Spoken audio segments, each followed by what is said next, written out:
This is so cool. Finally, a mic at my height. It never happens. Usually everything is so high, I'm so short. Anyway, welcome. You know, we're really excited about this panel because of the fact that when we think of entrepreneurship, we tend to only see the success. Well, reality is, before you get to success, there's a great deal of pain. Are strategically delusional, confident people. And what that means is when there's nothing, they believe there is something, and they don't stop until that something becomes success. So we have an incredible panel. Before I even introduce the panel, we want to know about the audience because this will be conversational. How many of you are actual entrepreneurs that have businesses that are launched? Hands up, please. Wonderful. How many are thinking of becoming entrepreneurs? Okay. And how many are just here because you're being nosy about the entrepreneurial process? That was a joke. All right, let's start with our panel. And I'm going to ask our panelists to come up and give their elevator speech. Every single entrepreneur has a 30-second elevator speech to introduce themselves. So they should know how to do this, right? All right, so if we can have, Ashut come up.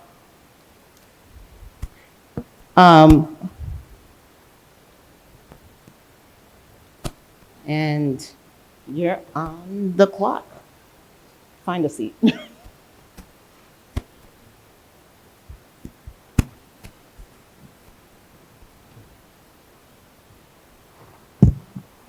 Elevator speech, go. Hello. So myself Achyut Agrawal, and I am a founder of Diagnovet Private Limited. As I mentioned yesterday as well, it's a healthcare-based startup, and we have developed a device which can detect your diabetes and monitor your blood glucose levels from breath analysis. It's a breathalyzer device which gives you results in few seconds. No need to prick your fingers, take out blood, no complexities. So that's a simple method. That's it. Thank you. Thank you. Brian.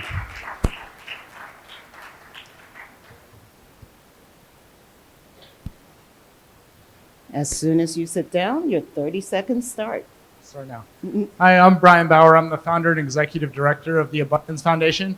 We are a nonprofit based in Colorado in the United States, and we are focused on bridging the gap in the current addiction treatment model where we see the highest levels of relapse and recidivism. Thank you. Woo! Mansur.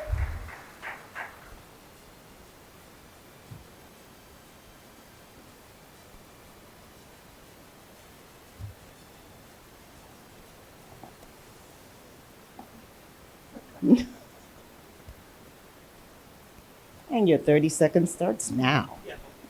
My name is Munzer Farhani. I'm GM of training in AITS, a company that was founded in 2015 from 3 engineers, and now we are a regional company of 50 engineers and employees all over the region. You made it. Okay. Finish. Neo, 30 seconds are too less for me, so I'll start from here. Hi everyone, my name is Kanishk. 10 to 15 years in the world of startup. 3 startups, 1 big failure, 2nd, a bit success. 3rd, I'm working on. I am a managing director of Biz Clinics, which is a business clinics, with the objective of helping startups and small and medium enterprises to help them to grow by increasing the revenue or optimizing the cost. We have our own homegrown proprietary AI products. So at the end of the day, we want everybody to grow together. We have gone through a startup phase. I would love to help startups to flourish with the expertise what we have. Thank you. Excellent. So you notice there's one person that went over 30 seconds, right? Anyway, let's go with Harish.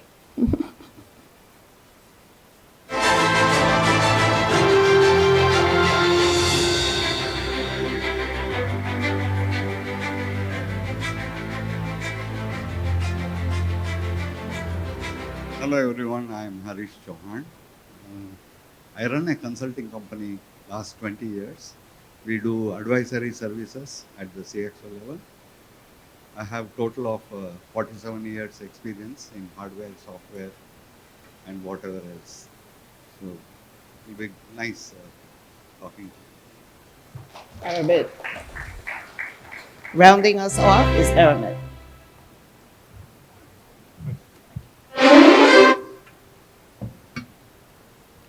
Hello everyone, my name is Aravind Suresh. I'm the managing partner of Mudal VC.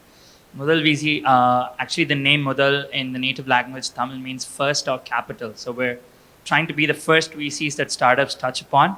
What we basically do is we're an early stage adventure capital investing in startups, particularly in tier 2, tier 3 cities in the state of Tamil Nadu. And we're trying to democratize startup education in the state and trying to build a Y Combinator-like model to make sure we have a powerful ecosystem in India for the global world. Thank you. So the way that we're going to do this, we're going to actually go through the phases of being an entrepreneur. And we're going to definitely start with Ashok, who is an early stage entrepreneur and a young entrepreneur. And what we are going to ask him is, what are some of the challenges that he has experienced from that day that he had an idea? So let me start. Like, being a young entrepreneur among the experienced leaders is exciting, empowering, and humbling as well. Empowering as in, like, you bring fresh ideas, speed, and willingness to challenge the traditional thinking. And humbling as you are sitting with the experienced leaders who have failed, succeeded, built things, and have learned lessons which are not even lived yet. So, being young, you have opportunities to try, fail, and even make bold experiments. You don't have the pressure to know everything, but a responsibility to learn fast, listen deeply, and create a value. So, coming to challenges, so I started when I was in my college days. So at that time, during COVID times, there many health issues came up because of the viruses, and one of them was diabetes. Diabetes increased many millions in the different peoples, and in my family itself, there are 3 people who are diabetes, and my grandfather, who was a cancer patient also, who has to check his diabetes 3 times a day, and sometimes the blood doesn't even comes out, and he has to prick his fingers, take out blood.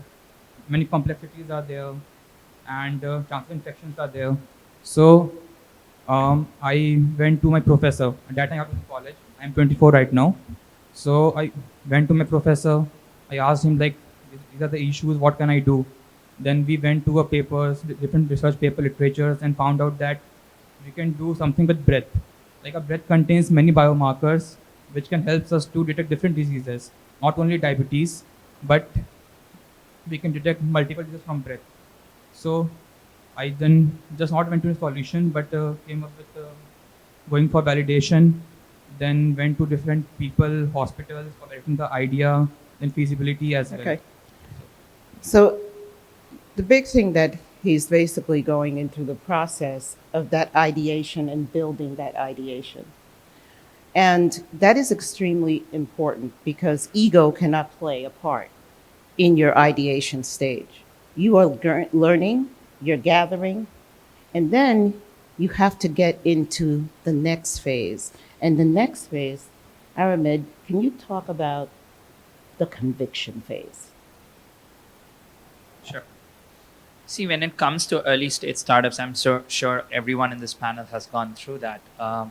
There's a lot to do with conviction as an entrepreneur, but it starts with the basics, first principles thinking.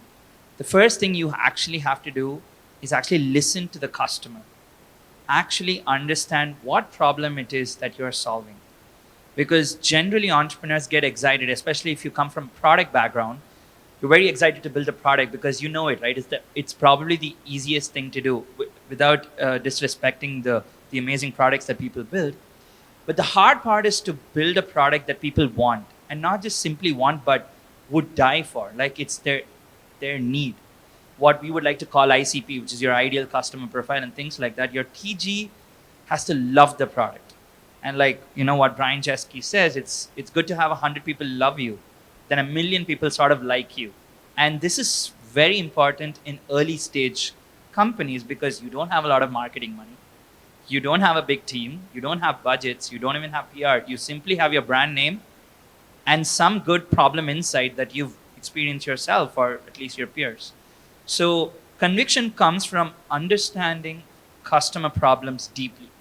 And once you get that insight, transforming that into a product that can then be sold is the rest of the journey, for which building a good team, building good IP then takes place. But I would highlight that entrepreneurs that are closer to the customers and talking to them rigorously are the ones that eventually succeed. And that's sort of what, even as VCs, we would try to see that, because VCs, we look at 100 pitches a day. We would know better of that industry, and we're trying to find that entrepreneur who can up us and say, no, you're wrong. I have the conviction because I've spoken to my customer. So that's the core of conviction. It comes from customer. And that's wonderful in the space that you are a for-profit entrepreneur. But Brian, you are a nonprofit entrepreneur. Your challenge is a little bit different. Could you expand on that? Yeah, I mean, I think really what you're just hitting on is it's the same though. I mean, it's the kind of the same idea is that we're solving, either way we're solving a problem. There's a need and there's a problem, and we're just filling the gap where there needs to be a solution. And I think a lot of the misunderstanding is that in the nonprofit world is that a nonprofit means that you don't make a profit, and that's completely false. Nonprofit means that our mission isn't to make money. Our mission is to solve the problem. To solve the problem, we need to make money.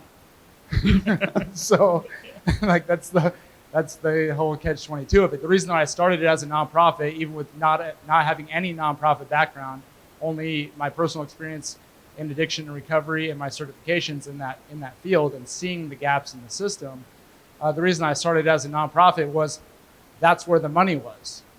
The funding for it, I started it during COVID in 2020, and there was funding available for it because nobody else was doing anything. And so I was able to get the funding that I needed to start it up and start that process for it and figure it out along the way because I was doing it as a nonprofit and not a for-profit. Now, along the way, I had to get past those different milestones of like the analysis paralysis of starting something, where it was like, oh, I don't know, my business plan isn't perfect and I need to figure out this. And I was making $30,000 a year when I started this whole thing, like working somewhere else, and quit that job to start this and work part-time stuff and do the work for free for a period of time to apply for the money to get the grants to start making it bigger. And then I had to figure out medical billing and billing insurance and all these things to start creating a profit so that we would get recognition so that we can make more money. And now that I've started it like that, now we have LLCs that are attached to the nonprofit that are for-profit entities under a nonprofit, protected by the nonprofit status, so I don't pay taxes. And that's really important too. There was something that he said that was very important, is the fact that entrepreneurs, when they're building from nothing, have to have the ability to have themselves in many different verticals in order to sustain what they're building. So you may have a full-time job or a bunch of part-time jobs while you're building your dream. It is not all in and you're going to get this wonderful check. To get to the VC check, there's a lot of pre-work. To get to the funding check that you got from your sponsors, there was a lot of work. And when we think of that, I think of the work that Rashish was talking about, enablers and leverage. Good afternoon, everyone. A lot of things that because of the age I have been seeing over the period of years, I thought two things were missing, even on the internet. Actually, we said there are steps for an entrepreneur to go through. But in those steps, some key things are missed. So two aspects I want to highlight. One I call it as the enabler. Okay. One I call it as the enabler, and the other is the leverage. This morning's session, Alan actually spoke about leverage, how people should leverage and why these are important. An entrepreneur thinks that he has to do and die, do everything for himself, which is not the case. It should not be the case. I will give you an example of an entrepreneur called Vinod Dham. He is the father of Pentium chip from Intel. He made billions of dollars. He runs 7 startups. None of them do anything on their own. What do? They leverage the talent and the skills available elsewhere. It used to be Ukraine, India, Hungary, and so on. So I'm saying leverage others' skills, other resources, very important for an entrepreneur. Don't think you have to do everything.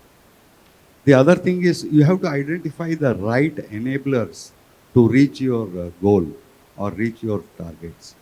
And bring all those enablers to play the game with you. You shouldn't be alone in the game. Whoever walks the journey from vision to success, if he is alone, it's very difficult. They will fail. I have had the opportunity to enable several startups as well as mid-size, large ones also. One of the startups I would like to mention, they have an office in Dubai, is 100 million this year. So when he called me, I said, I'm very happy. We made him leverage all the resources, we made him use all the enablers in his journey to the mission. That's it. Thank you. And Mansoor, it's funny when we talk about leverage, we talk about enablers. We have to think about the person and the growth of the person and people. How do we leverage people and ourselves? Sure, this is a big topic. The title is starting from nothing, but there is something. There is you. This is not nothing. The first thing, you start with yourself, people. If you have the vision, if you don't have, start the vision. This is what you have to start first. This is your compass. But it's just a compass for your journey. Make it tangible. Then start with your team, inner team. Maybe friends, maybe family. But make them to be aligned with your vision. And let them do mistakes. Let them try. Let them enrich your vision. Make sure that you are creating the culture that you want. Because the culture is something that you build from up downward. And this team will build your culture for their team and their team. In our company, AITS, 10 years ago, we started a slogan, people first. And we are still using it. People first. Starting with our team, then to the client. We are doing B2B, smart cities, food and beverage, all these digital things that it's very robust and B2B, business to business. But on our discussion on the table, it's not company A and B that exists. It's Mr. Director, Mr. Manager, the engineer in our client that exists. We deal with personas. So this is what I want to say, allow mistakes, tolerate mistakes, and be careful. We started 3-4 engineers. An engineer is 1 + 1 = 2. We learn in a hard way that perfection is the worst enemy of evolution. So try to not to be a perfect person. Embrace imperfection. And the most important of what you said is the self-leadership. You must learn to lead yourself and set the example.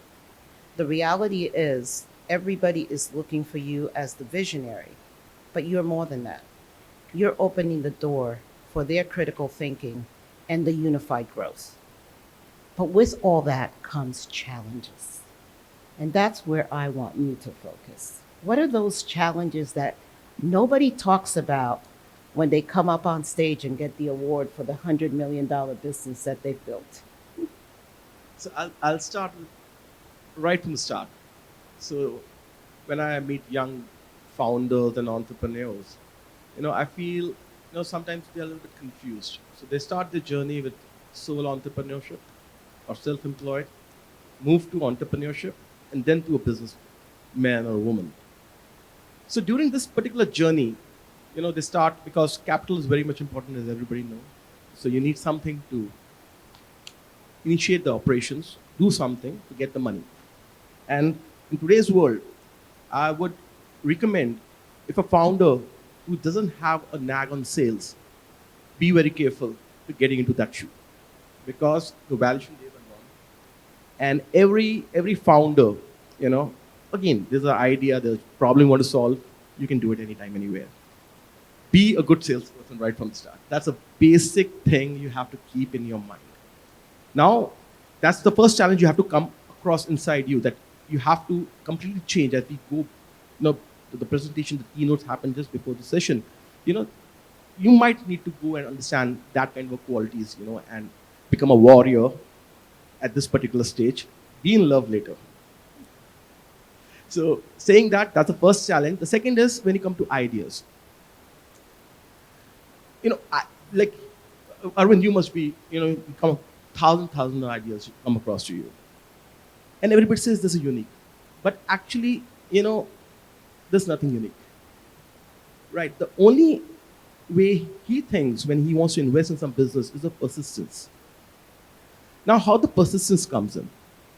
Right? Persistence comes in when you have dealt with a problem. Like if Mr. Agarwal is doing something with the glucometer, if his family member have faced some issue, there is some kind of motivation would have came to him to invent that kind of innovation. And now, how much serious he is about that problem solving makes the real difference.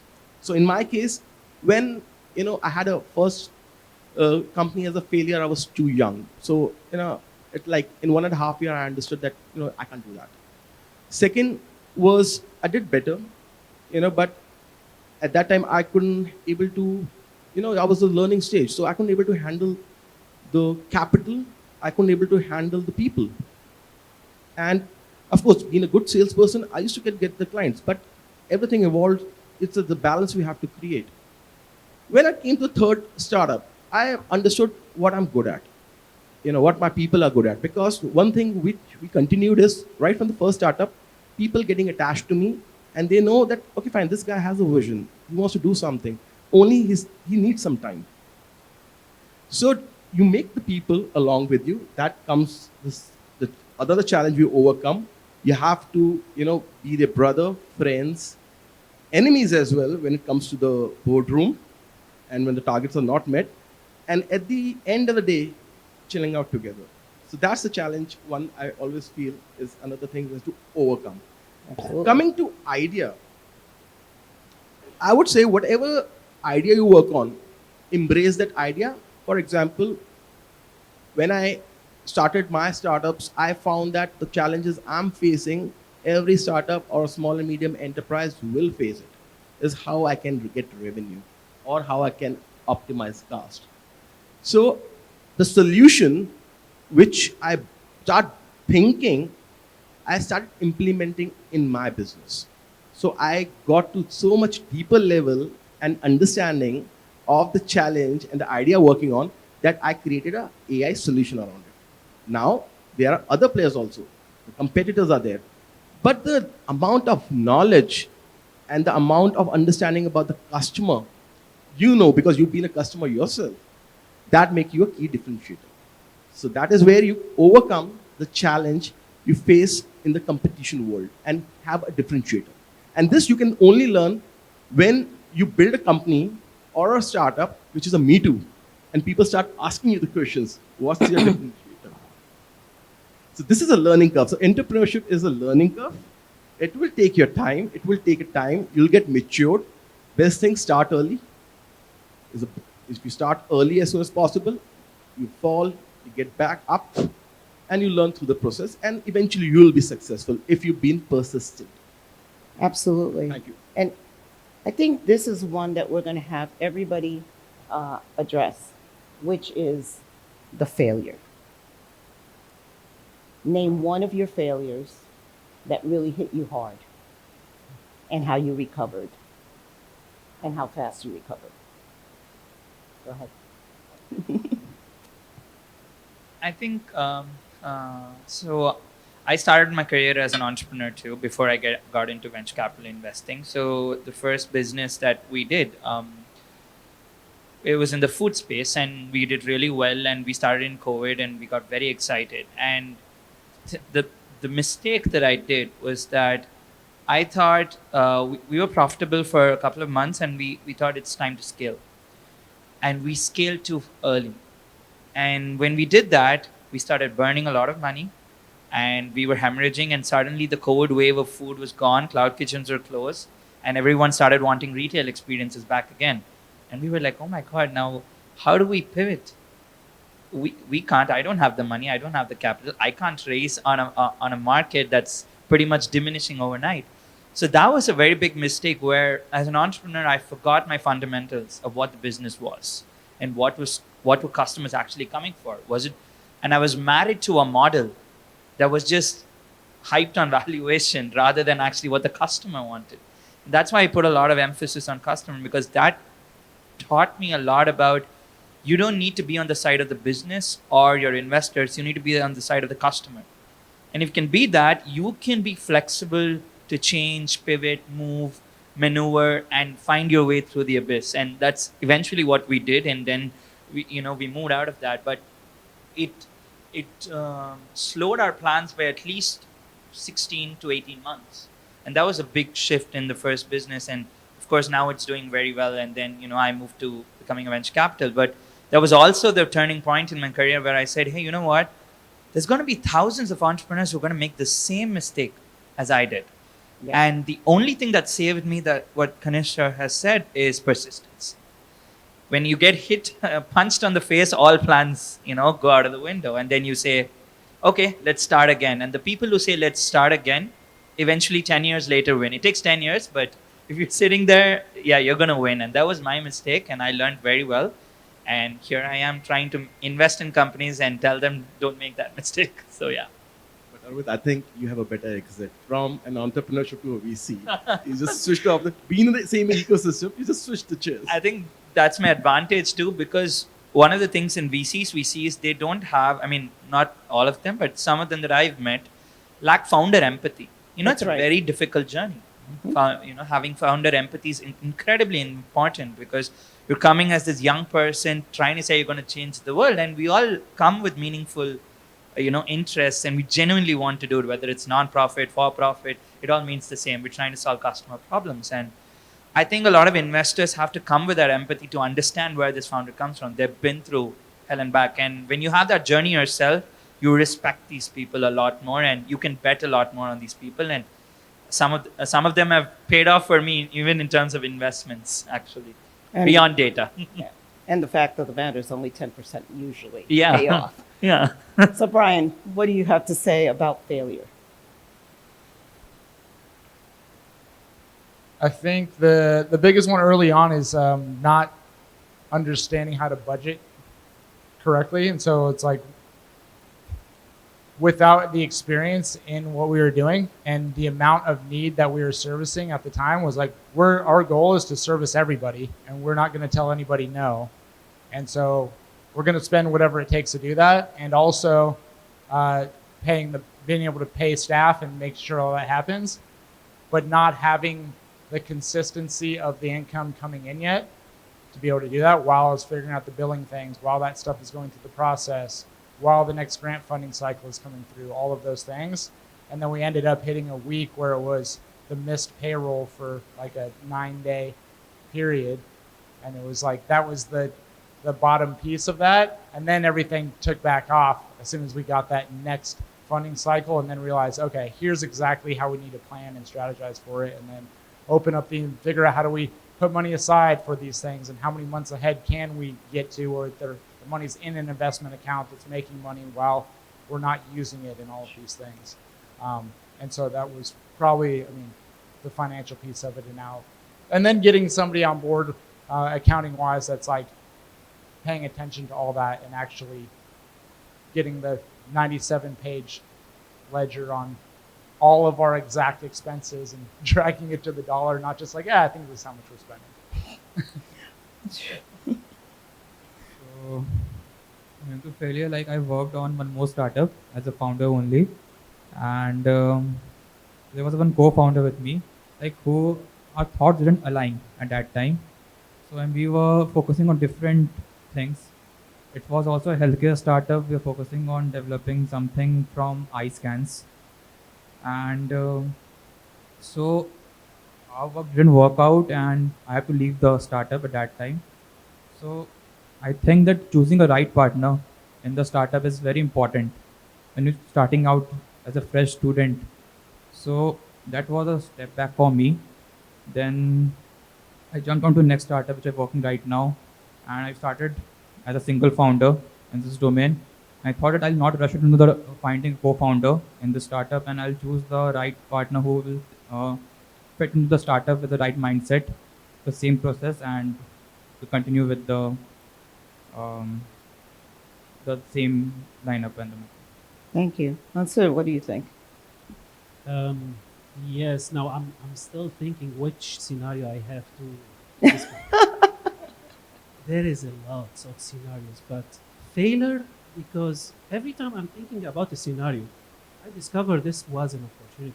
We learned a lot from this small failure, and the reason was the culture allows us to fail. You don't imagine how, from one failure, the team is evolving. I'll give an example or two or three. We'll see. Can you stick to one because we have other? Yeah. One of them, engineers, very straight to the point, and everything else is not important. The finance, we can do it with some Excel sheet.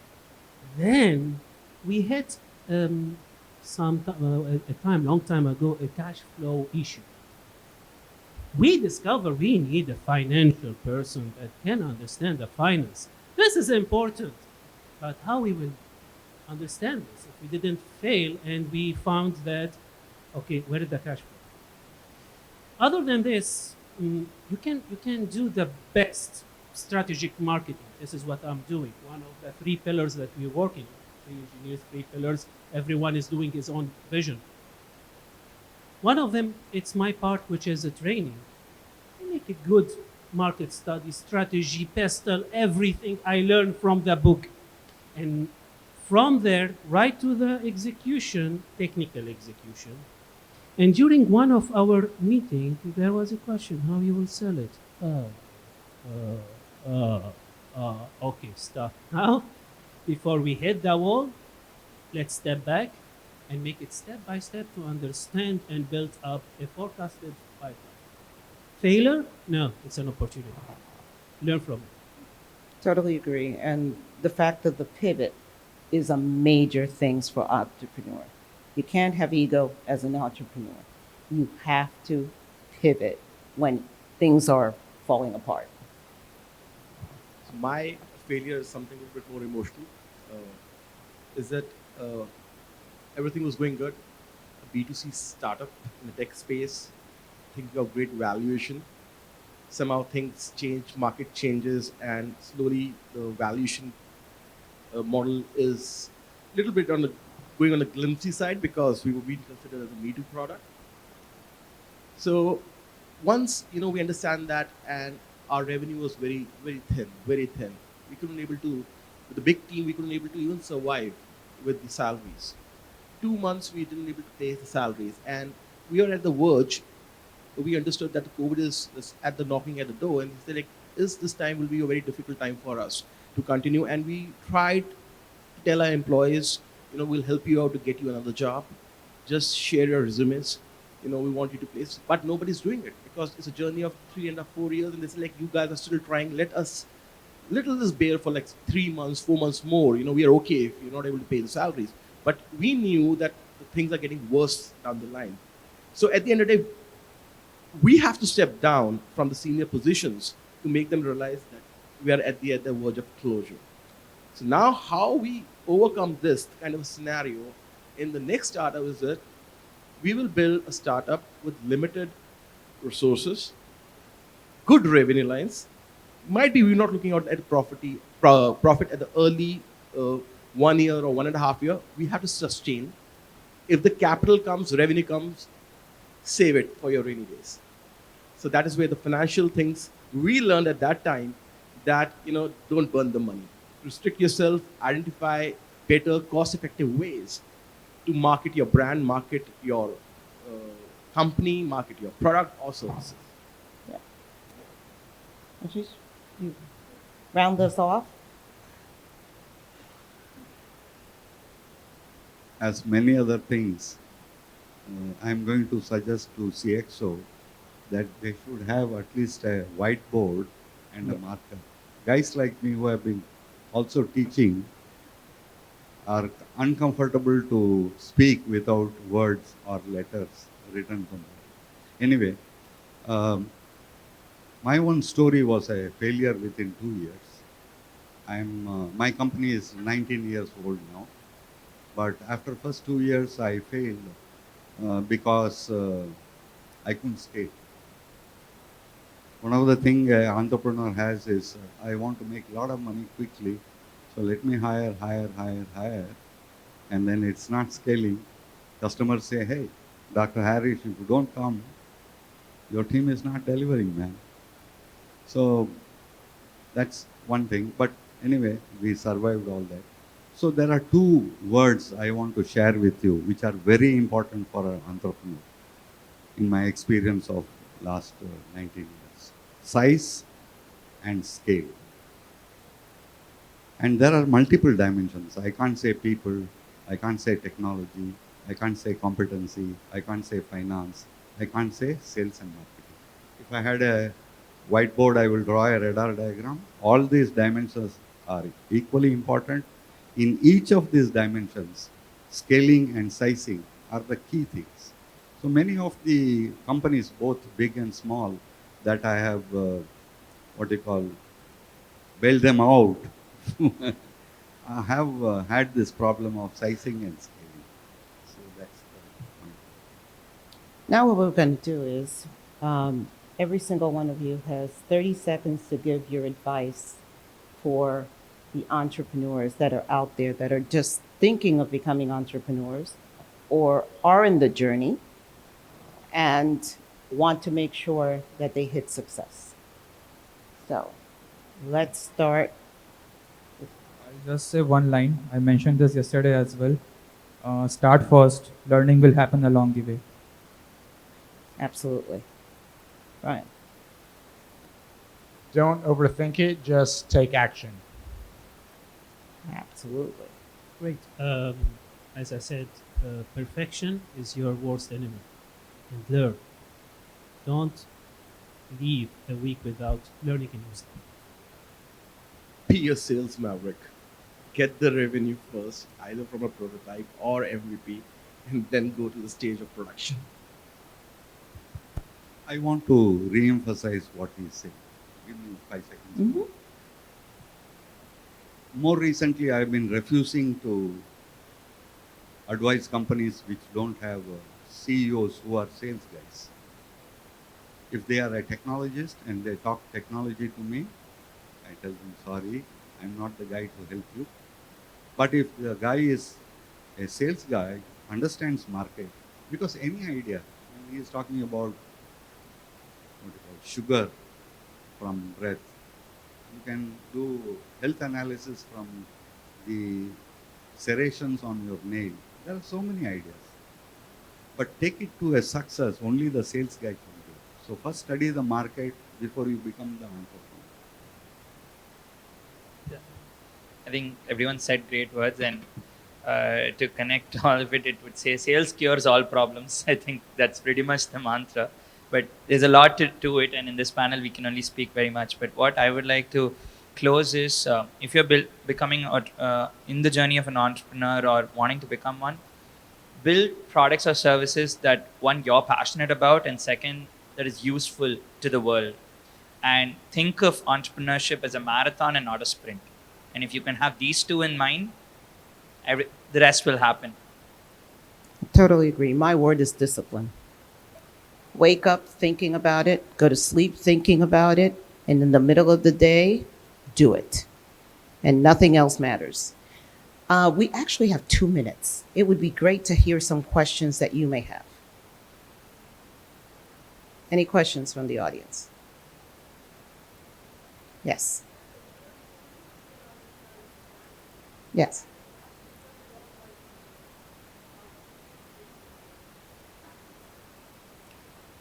It's a choice. I think that I work with global women in entrepreneurship, and I will tell you that there's more women building companies now than there have ever been. However, they stay in their cave, and that is the problem. I've learned that sales first. When I started my business, I went on the speaking tour. I wrote 3 books. I went out there getting name recognition as I was building the business. Sales first. I sleep it, I eat it, and I do it again.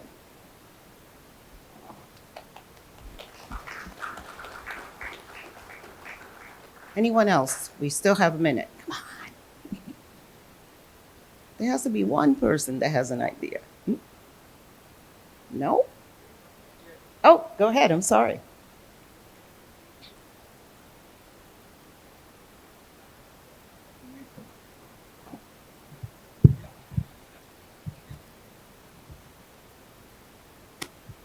When you say game-changing startups from nothing, how do you define nothing? Because to me, nothing means my pocket's empty. My brain is full, but my pockets are empty. Nothing means that there is no foundational build on your ideation, no platform, and you have no funding. I think of myself when I made the decision to quit my corporate job and start my business, all I had was my $300 LLC and 4 imprint cards. And then I said, now what? That's from nothing. But I had a hell of an idea and I made it happen. Awesome. Thank you. You're welcome. Well, thank you, everyone. I hope you enjoyed this conversation and go out there and make it happen.